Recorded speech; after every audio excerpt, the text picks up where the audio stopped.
네, 전에 한 3주 전에 고린도 전서를 끝내고 오늘부터 다시 고린도 후서를 시작하게 됐습니다. 신나세요?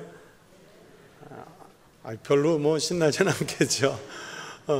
그냥 공부하는 것으로 끝내시면 안 되고 하나님께서 성경에 쓰인 이 말씀들을 통해서 나에게는 무슨 말씀을 하시는가, 또 이 시대 속에서 우리 교회에는 무슨 말씀을 하시는가, 고린도 교회를 통해서 오늘 우리가 배우고 또 개선해 가야 할 것들이 무엇이 있는가, 이렇게 새기면서 이 말씀을 읽고 또 배워 가시다 보면 하나님께서 큰 은혜를 주실 줄로 믿습니다. 이 고린도 교회라고 하는 것이 참 많은 문제가 있던 교회여서 현대 교회의 교회들의 문제를 2000년 전 교회를 통해서 미리 보는 교다, 고린도 전서 할 때 여러 번 말씀을 드렸었습니다. 이제 후서를 가면서 보시겠지만 후서에서도 마찬가지로 그런 여러 다양한 문제들이 또 나오게 될 겁니다. 사도 바울이 고린도 교회에 적어도 최소한 3번 이상의 편지를 보낸 것으로 보이는데, 현재 남아있는 것은 2편뿐이고 시기적으로 보았을 때 그래서 먼저 쓴 것을 전서, 그리고 나중에 쓴 것을 후서, 이렇게 말을 합니다. 그래서 이 고린도 후서는 고린도 교회에 보낸 2번째 편지라는 뜻에서 헬라어 제목으로 프로스 코린티우스 베타라는 말을 씁니다. 헬라어로 알파벳을 보면 영어에 A, B, C, D 이렇게 순서가 나가듯이 헬라어 알파벳도 영어와 이제 비슷한 발음인데 알파, 베타, 감마, 델타, 옛날 학교 다닐 때 물리 시간에 배운, 물상 시간에 배운 그 이름들이 나옵니다. 그 자막이 나와요. 그 알파벳이 나와요. 그래서 이 베타라는 것이 영어로 치면 A, B에 해당됩니다. 그래서 베타라는 것은 A가 첫 번째라면 베타는 2번째인 거예요. 알파 다음 베타, 2번째. 그래서 이것을 우리말 성경에서는 2번째 것이다 해서 후서를 썼는데, 참고로 말씀을 드리면 구약 성경에서 역사를 기록한 것은 열왕기상, 열왕기하, 역대기상, 역대기하, 이렇게 역사를 기록한 것은 상하, 이렇게 구분이 되어 있고, 신약 성경에서 앞에 쓴 편지는 앞에 쓴 것은 전서, 뒤에 쓴 것은 후서. 그래서 보면 구약은 역사서들이기 때문에 상하로, 그리고 신약은 바울의 서신들 또는 베드로의 서신들, 이런 서신들이기 때문에 전서, 후서 이렇게 구분되어 있는 것을 보실 수가 있을 겁니다. 고린도 후서를 쓴 것은 고린도 전서를 보내놓고 나서 한 5, 6개월 뒤에 주후 55년 말이나 56년 초가 아니었을까, 그렇게 추정을 합니다. 사도 바울이 마케도니아 지방에 빌립보라는 거기에 머물고 있을 때 쓴 것으로 보입니다. 이 편지를 쓰게 된 이유 또는 배경에 대해서 조금 설명을 드려야 하겠습니다. 고린도 전서를 시작할 때 말씀을 드렸던 내용인데, 사도 바울이 사도로서 3차례에 걸쳐서 사도행전을 보시면 이제 전도 여행을 해요. 그런데 이 2번째 전도 여행을 할 때 고린도에서 1년 6개월 정도 머물면서 고린도 교회를 세워가지 않습니까? 그러나 이 고린도 교회 교인들은 바울이 다른 지역으로 선교 여행을 떠난 다음에 신앙의 순결을 지키지 못하고 갈등과 분열이 막 일어났습니다. 자주 말씀드리지만 이 고린도라고 하는 도시는요, 지역은 로마의 본토로, 또 아프리카로, 팔레스타인으로, 그리고 소아시아 지역으로 연결을 하는 아주 중요한 항구 도시였어요. 그래서 그 고대 시대 때, 지금도 마찬가지지만 이 항구 도시, 번창한 항구 도시였기 때문에 늘 물질적으로 풍부했고, 또 이교도들이 쉽게 들어와서 그들의 문화가 섞여버리는 그런 도시였습니다. 교회도 거기에 편승을 해서 바울이 떠난 다음에 이런 세속 문화에 물들기 시작을 했고요. 그러면서 각종 분란과 갈등의 씨앗들이 이 고린도 교회 교인들 마음속에 자라기 시작을 합니다. 심지어 교회 안에서 각종 범죄가 일어났고 예식 자체가 문란해지는 일들도 있었어요. 그래서 고린도전서 할 때 이미 다 말씀을 드렸던 얘기입니다. 바울은 제3차 전도 여행을 할 때 주후 55년경 에베소라는 그 오늘날의 터키인데 그 에베소에 머물면서 고린도 교회에 각성을 주고 회개를 촉구하려고 고린도 전서를 쓴 겁니다. 그런데 이 편지를 전서를 받아놓고도 고린도 교회가 안정되지 않고 더 악화가 돼 가는 거예요. 요즘으로 얘기하면 어떤 교회 분란이 일어났는데 명망 있는 목회자가 가서 수습 위원을 해주는데 이게 안정이 되지 않고 갈등이 점점 깊어지는 그런 상황 같이 됐어요. 고린도전서 말미에 바울은 고린도 교회를 방문하고 싶었는데 잠시 유보한다는 말을 했어요. 그 기억을 해보시면 고린도전서 16장 8절에 내가 오순절까지 에베소에 머물려 함은 그랬어요. 아직은 내가 고린도를 가고 싶은데 당분간 오순절이 올 때까지는 일단은 에베소에 좀 더 머물다 있다 가겠다, 그렇게 말한 거예요. 그러나 고린도 교회 상황이 자꾸 악화되니까 바울이 원래 자기가 계획했던 것하고는 다르게 고린도 교회를 직접 방문합니다. 방문해요. 하지만 바울이 다녀왔는데도 무엇인가 알 수 없는 이유로 편지에는 나오지 않는데 고린도 교회가 점점 더 어려워져 가는 거예요. 그래서 바울이 눈물의 편지를 썼다, 그렇게 성경이 기록하고 있습니다. 고린도후서 2장, 오늘은 1장을 읽었는데 2장 4절에 이런 내용이 있습니다. 내가 마음에 큰 눌림과 걱정이 있어 많은 눈물로 너희에게 썼노니 이는 너희로 근심하게 하려 한 것이 아니요 오직 내가 너희를 향하여 넘치는 사랑이 있음을 너희로 알게 하려 함이라. 고린도 전서 그리고 지금 보는 고린도 후서 말고도 또 쓴 편지가 있다는 뜻이에요. 그럼 지금 우리에게는 그 편지는 전승이 되지 않고 있어요. 이런 일련의 문제들이 진행되는 과정에서 고린도 교회는 이 사도 바울의 사도직, 오늘날로 말하면 목회직에 대해서 문제를 삼는 일이 있었습니다.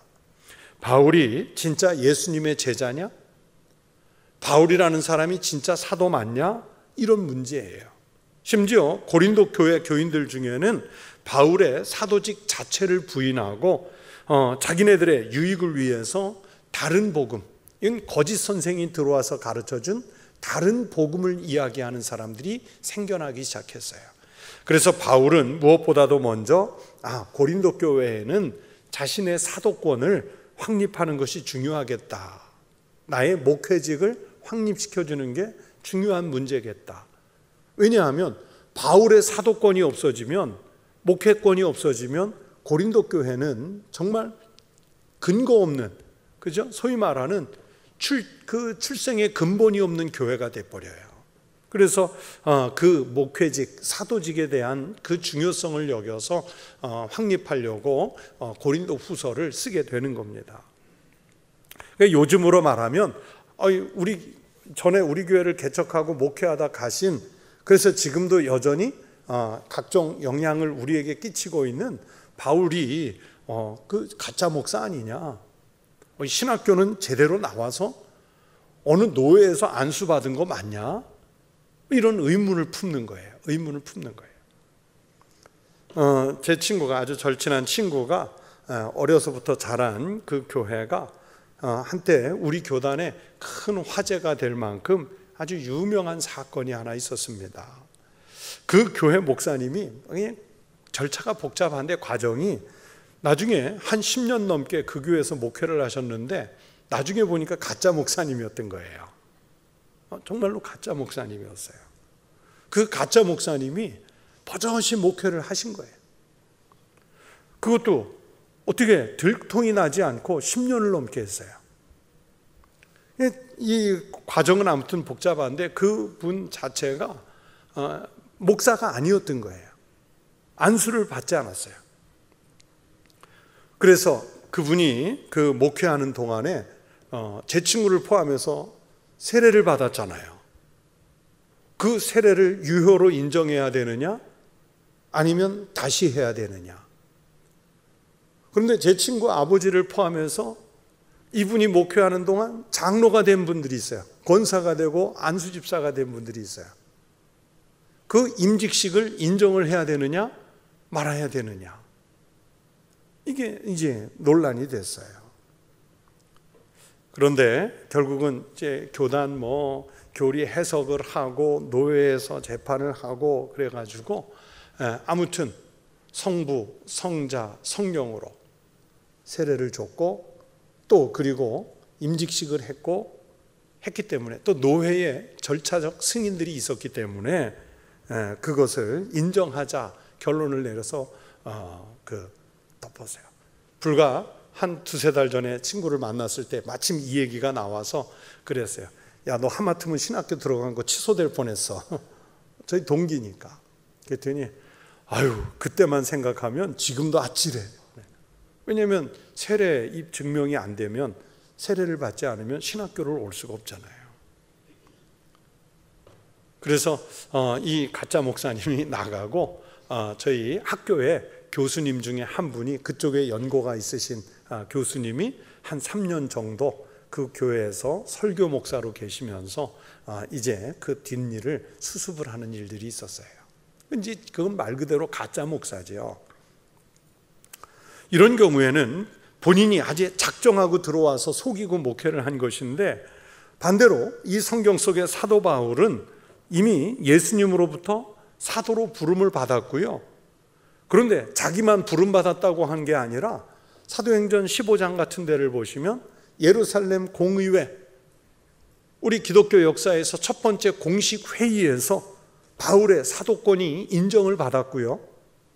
그러면서 함께 동역하는 베드로를 비롯한 다른 사도들, 디모데, 브리스길라, 아굴라, 아볼로, 이런 분들이 다 사도 바울의 그 사도권, 목회권을 인정하는 중이었어요.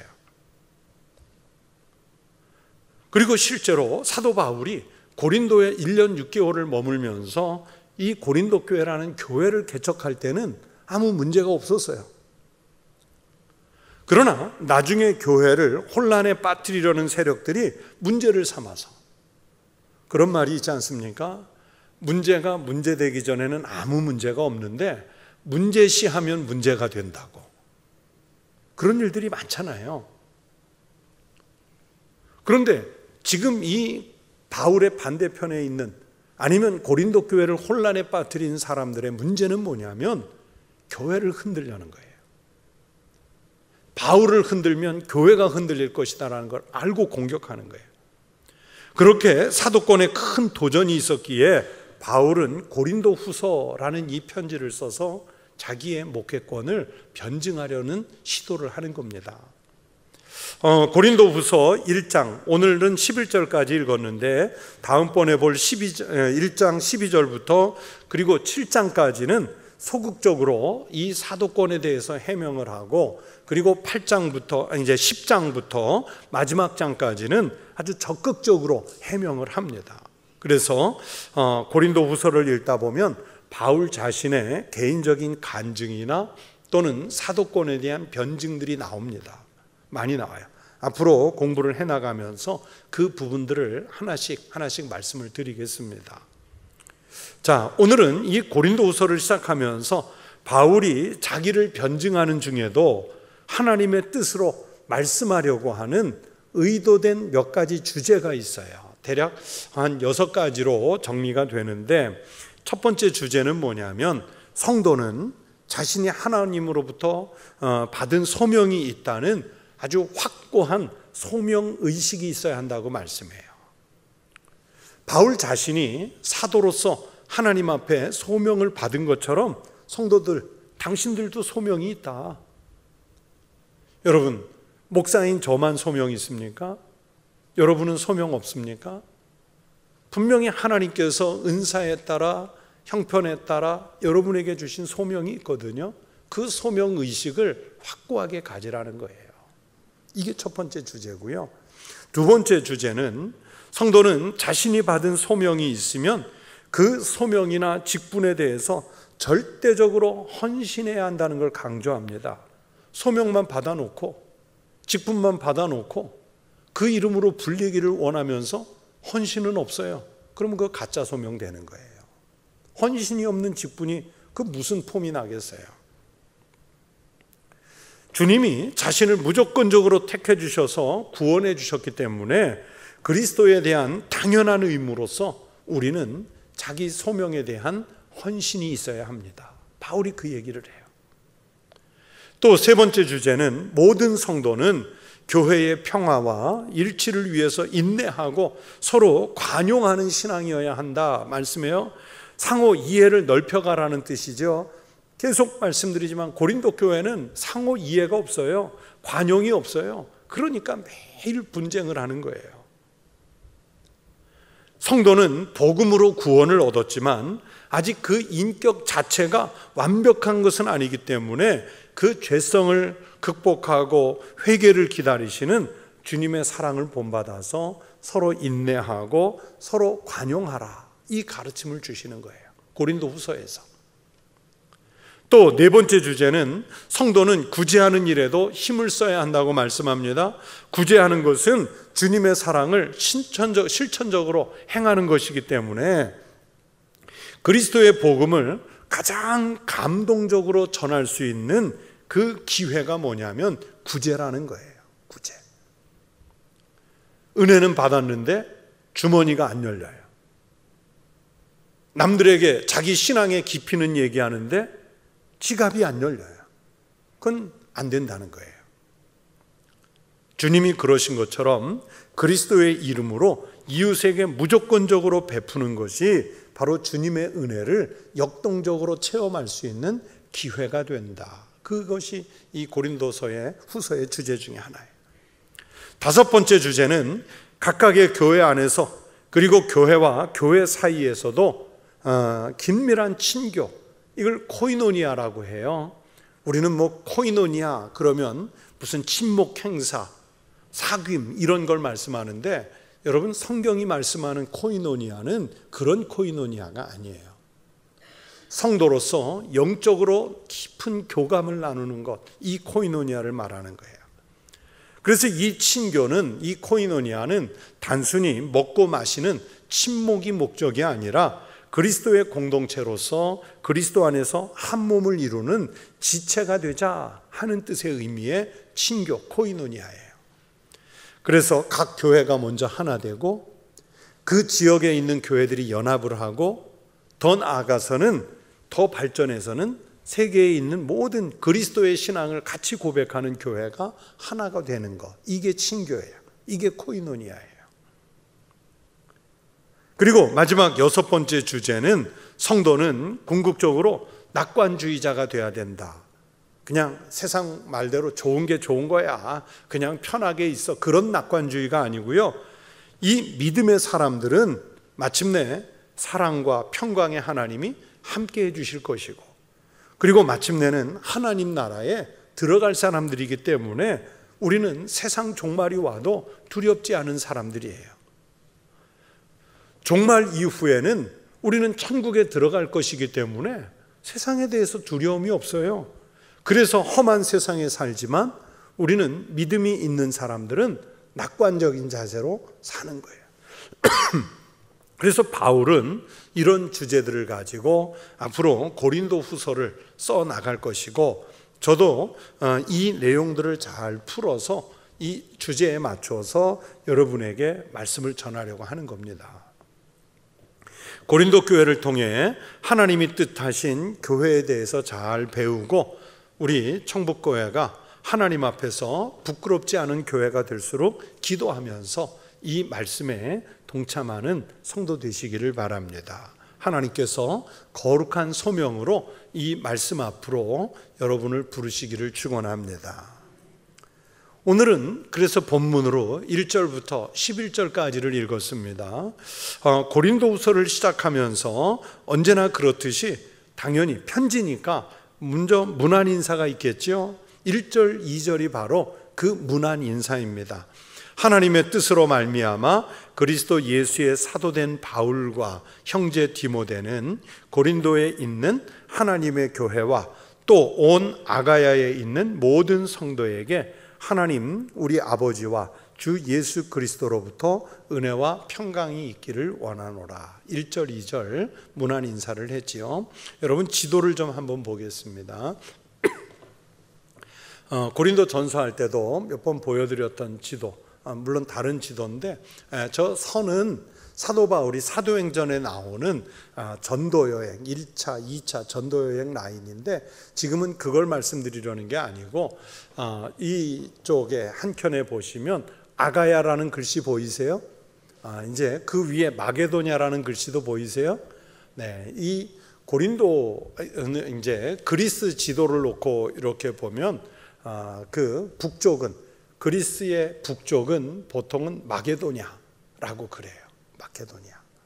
그리고 남쪽은 아가야라고 이렇게 이름을 짓는데 그 아가야라는 글씨 밑에 잘 붙어 있어서 모르시겠지만 이렇게 뾰족 나온 반도가 하나 있어요. 그 반도를 펠로폰네소스라고 그래요. 그래서 그 펠로폰네소스가 원래는 반도였는데 그 아테네에서 이렇게 내려오다가 거기에 아주 좁은 골목이 있거든요.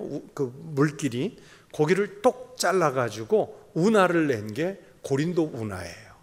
그래서 고린도가 포함되어 있는 곳은 펠로폰네소스 반도였는데 지금은 그리스에 가면 이게 이제 반도가 아니라 섬이 됐어요.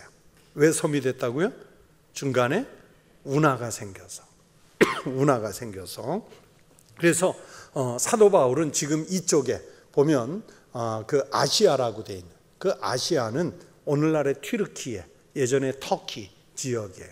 그쪽에서 바울이 지금 건너편에 그러니까 고린도라는 데가 보시면 소아시아하고 가깝죠. 이태리하고도 가깝죠. 또 이쪽 조금만 지중해 따라 내려오면 북아프리카하고도 가깝죠. 또 저 선 따라가서 보면 오늘날의 이스라엘 팔레스틴하고도 아주 가까워요. 그러니 고린도라는 위치가 얼마나 좋은 데 있는지를 우리가 확연히 알 수 있습니다. 자, 이렇게 그런데 바울이 이 문안 인사를 하는데 아가야에 있는 그러니까 이 고린도 교회를 포함해서 그리스 남쪽에 있는 교회들에게 지금 문안 인사를 한다 그러는 거예요. 왜냐하면 이 편지는 고린도 교회만이 아니라 남쪽에 있는 교회들이 나중에 필사해서 돌려볼 것이기 때문에 알고 있는 거예요. 그리고 1장을 시작하면서 앞에서 조금 말씀드렸던 대로 고린도를 방문할 계획이 변경된 것에 대해서 해명하는 말씀을 쓰고 있습니다. 바울은 고린도 전서와 후서 사이에 이미 고린도 교회를 한번 방문했었다고 시작하면서 말씀을 드렸죠. 원래는 고린도 전서 말미에 보면 뒤에 가려고 했는데 좀 더 있다. 오순절 때까지 에베소에 머물러 있다 가려고 했는데 고린도 교회 상황이 자꾸 악화가 되니까 예정을 당겨서 간 거예요. 고린도후서 12장 14절에 이렇게 썼습니다. 보라, 내가 이제 세 번째 너희에게 가기를 준비하였으나 너희에게 폐를 끼치지 아니하리라. 왜 세 번째예요? 처음 2차 전도여행 갔을 때 1년 6개월 머물면서 있었죠. 고린도 전서와 후서 사이에 한번 갔다 왔기 때문에 이 후서를 쓰면서 또 세 번째 가겠다는 거예요. 세 번째. 또 13장 1절에서는 이렇게 기록합니다. 내가 이제 세 번째 너희에게 가리니 두세 증인의 입으로 말마다 확정하리라. 여기서도 세 번째 갈 거다 얘기하잖아요. 그러니까 고린도 전서를 보내고 후서를 쓰기 전에 한 번 먼저 다녀왔고 그리고 또 한 번의 편지를 썼다는 것을 알 수 있습니다. 그래서 그 편지를 눈물의 편지, 얼마나 막 가슴이 답답하면 우리 그래서 옛날에 그러잖아요. 편지가 눈물로 젖는다 그러잖아요. 눈물의 편지를 쓴 거예요. 그리고 이 두 번째 갔다 온 게 얼마나 속상한 마음을 가지고 갔다 왔으면 이것을 우리 신학에서는 뭐라고 이름을 붙이냐면 가슴 아픈 방문, 편지는 눈물의 편지지요. 방문은 뭐예요? 가슴 아픈 방문인 거예요. 좋은 일로 방문한 것이 아니라 이 아픈 일들 때문에 다녀왔고, 다녀와서도 문제가 해결되지 않았기 때문에 아주 가슴 아픈 방문이 되고 말았어요. 오늘날 우리 한국교회 속에 보면 문제 터지는 교회들이 많잖아요. 막 갈등하고 분열하고 교회 쪼개지고 막 파벌로 나뉘어 싸우고, 그런 모습을 지켜볼 때마다 무슨 생각이 드냐면 고린도 교회 생각이 나면서 저들은 정말 교회를 위해서 눈물을 흘려보는가? 교회를 바라보면서 정말 가슴 아픈 마음을 가지고 있는가? 교회를 위해서 눈물을 흘리고 교회를 생각하면서 가슴이 아픈 사람들이 어떻게 저런 행동을 할 수 있을까? 그런 생각이 많이 들어요. 그런데 지금 고린도 교회가 바울이 지켜보니까 딱 그런 상황이란 말이에요. 여전히 바울에 대한 사도권을 의심하고 있기 때문에 바울은 남은 오해를 불식시키려고 다시 편지를 써서 디도 편으로 보내는 것이 이 편지예요. 그러면서 시작하는 말로 먼저 문안인사했다고 그러죠. 1절 문안인서부터 보면 자기의 이 사도권이 누구로부터 왔는지 확실하게 밝히는 거예요. 뭐라고 썼습니까? 하나님의 뜻으로 말미암아 그리스도 예수의 사도된 바울. 바울을 사도로 세우신 게 누구라는 거예요? 하나님 뜻으로 말미암아 그리스도 예수께서 세우셨다는 거예요. 확실하게 밝혔어요. 그리고 지금 바울은 디모데하고 함께 있다는 것도 알 수가 있죠. 2절에서는 하나님 우리 아버지와 주 예수 그리스도로부터 은혜와 평강이 있기를 원하노라 그러면서 은혜와 평강의 인사말을 썼는데, 사도 바울의 대부분의 편지에서 항상 빠지지 않고 등장하는 게 은혜와 평강이에요. 바울이 언제나 말씀하는 이 은혜라고 하는 것은 예수 그리스도로부터 오는 은혜이고요, 평강은 우리 믿는 자들에게 주님이 주시는 평강을 말합니다. 예수 그리스도로부터 오는 은혜, 예수 그리스도로부터 오는 평강이어야 그래야 진정한 은혜가 되고 진정한 평강이 됩니다. 이런 바울이 말씀하는 은혜와 평강이 우리 성도들에게도 그렇게 함께 하시기를 축원합니다. 그리고 본격적으로 편지를 시작하면서 이제 첫 말씀을 주시는데 그게 3절부터 11절까지 오늘 본문의 내용입니다. 자, 이 말씀은 고난 가운데 임하시는 하나님의 위로에 대한 말씀입니다. 그래서 오늘 본문의 핵심 단어가 3절부터 11절까지 핵심 단어, 이게 뭘까요? 아까 읽으실 때 보면 무슨 단어가 핵심으로 떠오릅니까? 그렇죠, 위로. 좀 신경을 써서 읽으신 분인 거예요. 그분은 위로라는 말이 얼마나 자주 나오는지 한번 보실게요. 3절에 위로의 하나님, 4절에 우리를 위로하사 하나님께 받는 위로로서 능히 위로하게 하시느니 말씀드리죠. 5절에 우리가 받는 위로, 6절에 너희가 위로와 구원을 받게 하려는 것, 우리가 위로를 받는 것도 너희가 우리를 위로를 받게 하려는 것, 이 위로가 너희 속에 역사하여. 7절에 위로에도 그러할 줄을, 이렇게 막 반복해서 나옵니다. 자, 이 짧은 본문에 위로가 몇 번 나왔을까요? 몇 번 나왔을까요? 못 세보셨죠? 그래서 제가 다 세워왔습니다. 10번 나옵니다. 얼마나 많이 반복되는지 알 수 있죠? 왜 이렇게 많이 사용했을까요? 근데 사실은 이 편지를 상세히 보시면 위로라는 단어보다 오히려 환난 중에 넘치는 위로를 주시는 그 하나님께 감사하는 마음을 표현하기 위해서 이 위로라는 단어를 많이 사용한 거예요. 감사는 11절에 가서 한 번 나오지만 앞에 모든 위로, 반복되는 위로, 이 많은 위로는 다 이 감사를 떠받들기 위해서 나오는 말이에요. 그래서 이 위로라는 단어가 집중되어 있는 3절부터 7절은 바로 이 위로의 하나님을 찬양하는 말씀이라고 볼 수 있습니다. 그러면서 8절부터 11절은 바울 자신이 직접 경험한 이런 그 고난, 그리고 그 고난 중에 있을 때 하나님께서 어떻게 큰 위로를 주셨는지 그것에 대한 감사의 고백입니다. 고난 중에 임하신 하나님의 위로에 대한 감사. 8절을 보면 아시아에서 당한 환난이 있었는데 그 환난이 얼마나 고통스러웠는지 보세요. 힘에 겹도록 심한 고난을 당하여 살 소망까지 끊어지고 죽음을 생각할 만큼 힘든 고난이었대요. 그래서 9절에서는 자기는 뭘 받은 줄 알았다고 그래요? 사형 선고. 사형 선고를 받은 줄 알았대요. 그런데 사형 선고를 받고 나서 보니까 의지할 게 뭐였느냐? 오직 죽은 자를 다시 살리시는 하나님뿐이라 이렇게 고백하지요. 얼마나 힘든 일을 겪었는지, 그게 무슨 일인지 구체적인 사건은 잘 모르겠는데 뭐 여러 가지로 추측할 수가 있어요. 고린도전서 15장 32절에 보면 바울이 자기가 짐승과 싸웠다 그런 사건을 말할 수도 있고, 또 사도행전 19장에 나오는 은장색 데메드리오 사건 때문에 아주 바울이 큰 소동을 겪었거든요.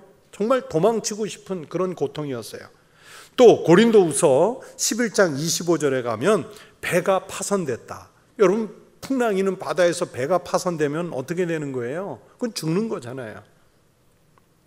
또 고린도후서 12장 7절에 보면 바울 자신에게는 육체에 가시가 있다고 그러잖아요.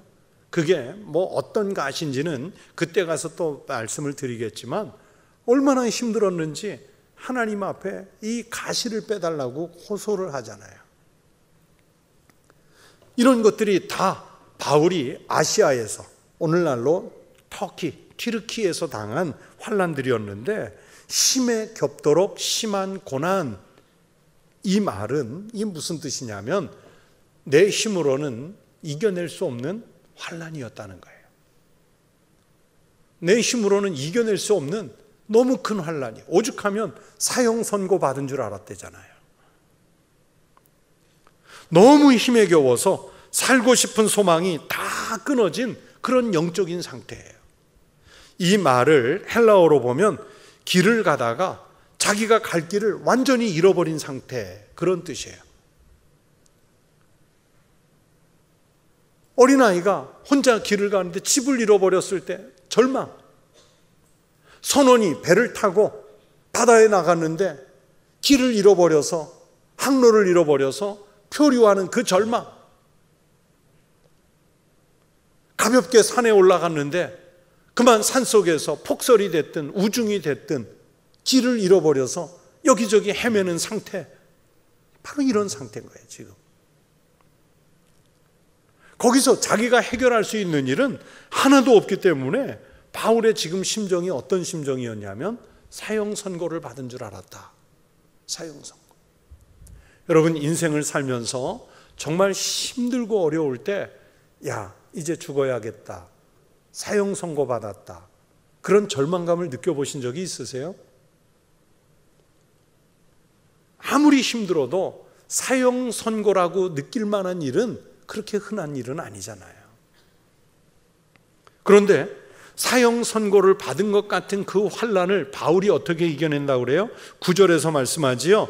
우리는 우리 자신이 사형 선고를 받은 줄 알았으니 이는 우리로 자기를 의지하지 말고 오직 죽은 자를 다시 살리시는 하나님만 의지하게 하려 하심이라. 바울이 이렇게 극심한 고난에 빠진 것은 하나님이 자기를 실제로 죽이려고 고난에 빠뜨린 게 아니라 자기 자신을 의지하지 말고 오직 하나님만 의지하게 하려는 하나님의 배려였다, 그런 뜻의 말씀입니다. 여러분, 바울이 어떤 인물입니까? 바울은 스스로 자신에 대해서 이렇게 말한 적이 있어요. 나는 8일 만에 할례를 받고 이스라엘 족속이요 베냐민 지파요 히브리인 중에 히브리인이요 율법으로는 바리새인이요.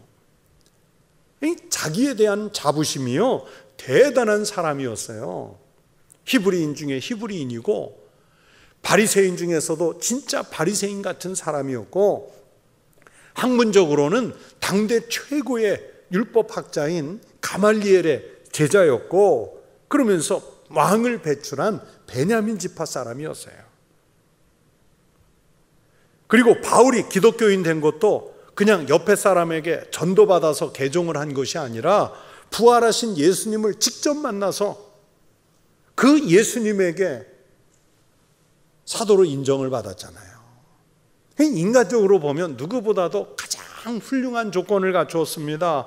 예수님을 믿은 이후에도 그분의 경험은 어떤 사람보다도 훌륭한 체험을 많이 했습니다. 그렇기 때문에 은연중에 자기의 지식이나 경험, 자기의 은사에 의지하고 싶은 생각을 할 때가 당연히 많았겠지요. 그러나 바울은 그렇게 거듭되는 죽음의 위험을 겪으면서 인간이 자기 스스로를 의지하고 신뢰하는 게 얼마나 어리석은 일인지를 깨달아가는 거예요. 오직 하나님만이 진정한 구원자이시고, 오직 하나님만이 참된 위로자이시고, 오직 하나님만이 고난을 극복해 하시는 전능하신 하나님인 것을 점점 알아가는 거예요. 아무리 죽음의 위협이 사방을 둘러싸도 죽은 자를 다시 살리시는 하나님만을 의지하면 이겨낼 수 있다는 것을 바울이 이 본문에서 말씀하는 거예요. 히브리서 기자도 죽음의 위기에서 살아난 아브라함의 아들 이삭에 대해서 이런 말씀을 했습니다. 그가 하나님이 능히 이삭을 죽은 자 가운데서 다시 살리실 줄을 생각한지라 비유컨대 그를 죽은 자 가운데서 도로 받은 것이라. 여러분, 죽은 자 가운데서 그 생명을 살릴 수 있는 권능은 누구만 갖고 계시다는 뜻이에요? 하나님만. 하나님을 신뢰하는 사람은 죽은 것 같은데도 살려내시는 거예요. 그래서 바울이 10절에서 이렇게 말씀하지요. 그가 이같이 큰 사망에서 우리를 건지셨고 또 건지실 것이며 이후에도 건지시기를 그에게 바라노라. 자, 이 말씀을 자세히 보시면 건지셨고 시제가 언제예요? 그렇죠. 과거형이잖아요. 과거에 건져주셨다는 뜻이죠. 건지실 것이며 이것의 시제는 현재형이에요. 지금 내가 큰 환난을 겪고 있지만 여전히 건져주실 것이라고 하는 믿음이 있다는 뜻이에요. 그리고 보세요. 이후에도 건지시기를 그랬죠. 이후는 과거, 현재, 미래 중에 어떤 거예요? 미래잖아요. 하나님께 바라는 것은 앞으로 이 같은 위험이 반복돼도 여전히 살리실 분은 오직 하나님이시라는 신앙의 고백이에요. 그러니까 우리 하나님은 어떤 하나님이시냐? 바울이 말씀하는 게 뭐냐면 우리 하나님은 과거에도 그리고 지금 현재도 그리고 앞으로 우리가 맞닥뜨릴 미래도 지키시는 하나님, 그 하나님이라는 거예요. 그래서 그 하나님의 도움을 받을 수 있도록 너희도 우리를 위하여 간구함으로 도우라. 11절에서 이렇게 부탁하죠. 이렇게 어려울 때 중보기도를 부탁하는 거예요. 제발 싸우지 말고 좀 기도부터 하자. 바울은 빌립보서 1장 19절에서도 이런 말씀을 했습니다. 이것이 너희의 간구와 예수 그리스도의 성령의 도우심으로 나를 구원에 이르게 할 줄을 아는 거로. 중보기도의 힘을 믿는다는 말씀이에요. 바울은 자신도 하나님을 신뢰하지만 고린도 교회 교인들을 보고 우리 이 위기를 이겨내는 것은 서로 중보기도하는 것밖에 없다. 나는 여기서 기도하고 당신들은 거기서 기도하고 아가야에 있는 모든 교회 교인들이 같이 기도해서 이겨내자. 그 당부를 하는 거예요.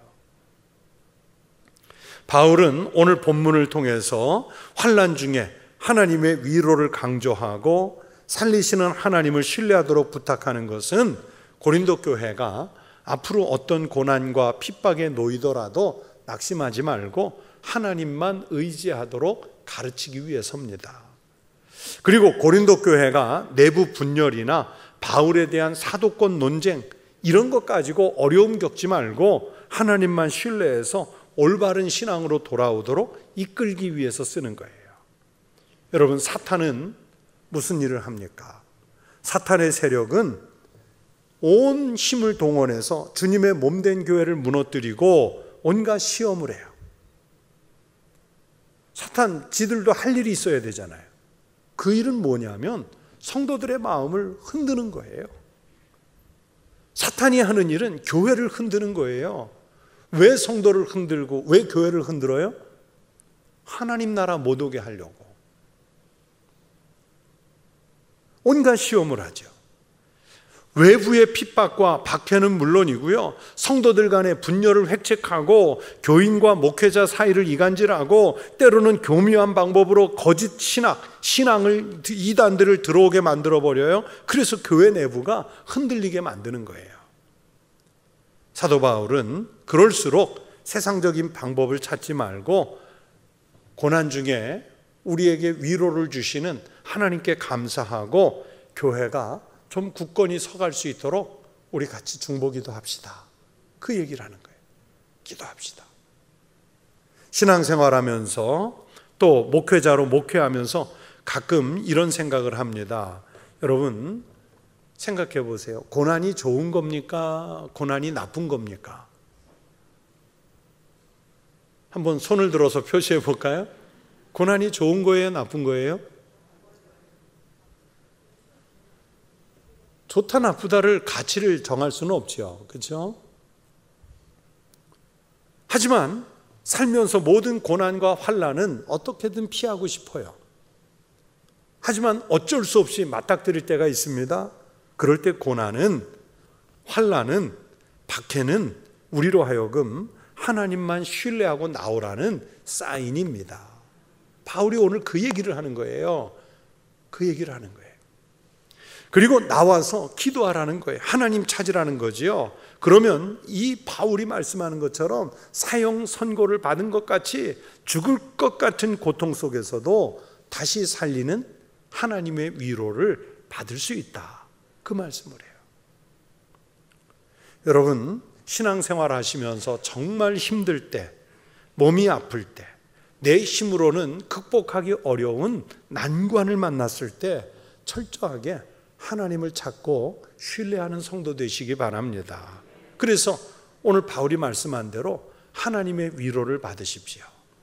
그리고 교회는 정말 힘을 다해서 화평하게 평안하게 유지해 가야 해요.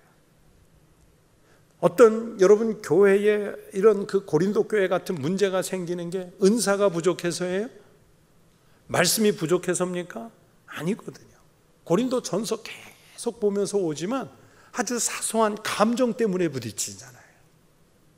우리의 감정을 좀 절제하고 언어를 좀 정제하고 또 그러면서 하나님의 은혜를 구해서 교회는 하나님의 몸, 주님의 몸된 교회는 철저하게, 정말 철저하게 평안해야 됩니다.